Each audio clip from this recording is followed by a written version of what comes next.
Breaking, Sue Gray quits as Keir Starmer's Downing Street Chief of Staff. In the heart of Westminster, where power and intrigue intertwine like ivy around ancient stone, a seismic shift has sent shockwaves through the political landscape. Sue Gray, the formidable figure who has been a crucial ally to Keir Starmer, has unexpectedly stepped down from her role as Downing Street Chief of Staff. The news broke early in the morning, but its implications will echo long into the future.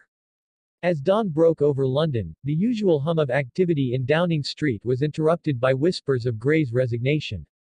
For those familiar with her tireless work ethic and unyielding commitment, this news was as shocking as it was sudden.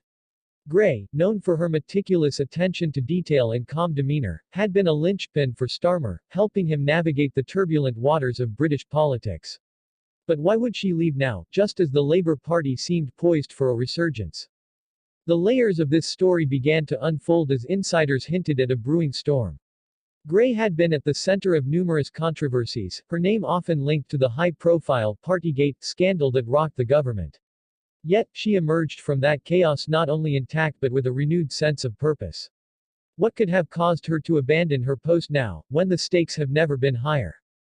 As the day progressed, details emerged of a critical meeting held between Gray and Starmer. Sources revealed that the atmosphere was tense, charged with unspoken words and unresolved tensions. Starmer, keen to solidify his leadership, had been pushing for a more aggressive approach to tackling the government's missteps.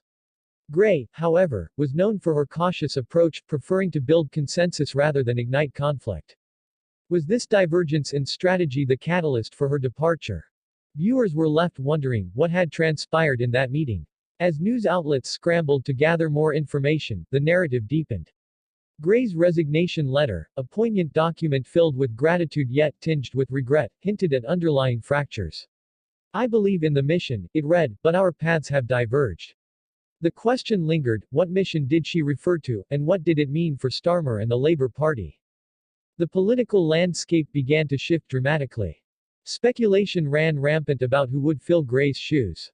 Names floated around, each more intriguing than the last: seasoned politicians, rising stars, and even those with ties to the royal family.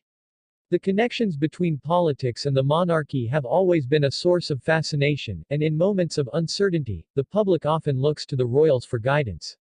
Would a new chief of staff steer Labour towards a more royal-friendly narrative, or would they embrace the populist sentiments that have taken root in UK politics? As the day wore on, the media frenzy intensified. Political commentators dissected Gray's resignation, analyzing its implications for Starmer's leadership and the upcoming elections.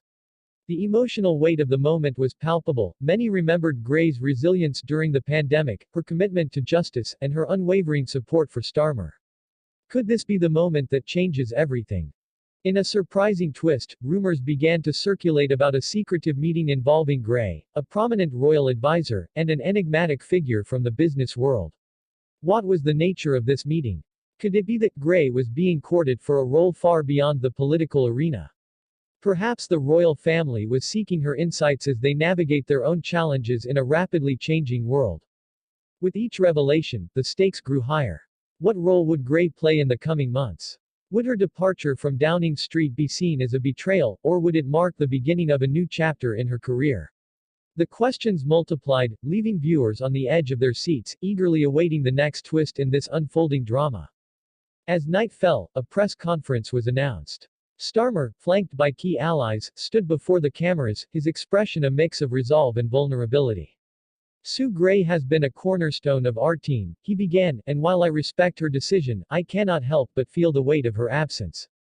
The tension in the room was palpable. Would he share more about the mysterious circumstances surrounding her resignation? Would he address the rumors of a royal connection? With the world watching, Starmer paused, taking a breath. "We will continue to fight for the values we believe in, but we must also adapt to the changing landscape." The finality of his words hung in the air, leaving viewers with a sense of anticipation. As the cameras faded to black, one thing was clear: the shockwaves from Sue Gray's resignation would reverberate through British politics and beyond. The audience was left with lingering questions and a thirst for answers. What was Gray's next move? How would Starmer respond to the challenges ahead? And what role might the royal family play in this evolving narrative? With a heart full of intrigue and a mind racing with possibilities, viewers eagerly awaited the next chapter in this unfolding saga, knowing that in the world of politics and royalty, nothing is ever truly as it seems.